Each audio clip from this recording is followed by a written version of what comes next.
təmin eləyərsən. Deməli, Nəsiminin, belə deyək də, o adında Eldar Ələkbərovun bir imzası var. Bir qolu var ki, bunun adının Nəsimi olmağında. Sabahın xeyir olsun, sabahımız xeyir olsun. Ona görə, sabahınız xeyir olsun. Xoş gördük. Nə gözəllikdir bu. Qardaş, Elə bil Beyləqan ailəvi bir restoran, restoranın da sahibi, şefi buradadır. Seymur salamlayır deyilə siz gəldiniz.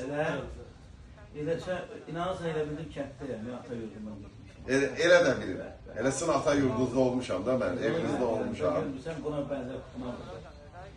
Biraz bundan böyüdür amma. Mətbəxiniz böyüdür.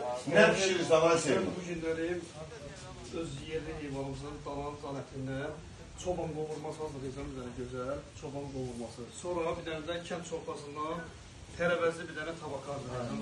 Ocaqda hazırlayacağım onu. Dünən bir dənə maça hazırlamışdı. Odunla pişən ocaqda hazırlayacağım.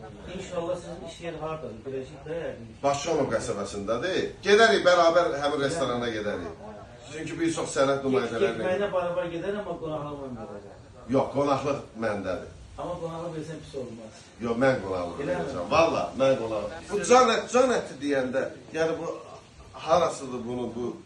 Dalanın can ətidir, belin içində. Amma zarafat, yəni bilmirəm xəbərim var, yoxdur. Beyləqan əti. O Beyləqandır, Ağzəbədidir.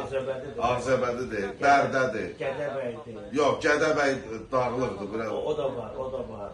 Hələ sən Akıstafanın Ziyadan çölündən xəbərin yox. Hə, Aranda daha yaxşı olur. Yəqin ki, sənətkar... Deyirəm, görəsən Kəlbəzərdə necə olur? Gözəl. O Kəlbəzərdə necə olur? Biz... Ona ədalətdən soruşuruz. Bəli, sənətkardan soruşacağız. Çünki sənətkar gəlib artıq. Xoş gəlib. Səfalar gətirib. Ya Allah. Hoş gördük. Sabahınız xeyir olsun. Hoş gördük sonra. Bu da Nəsimi kişidir. Ondan beni söhbətə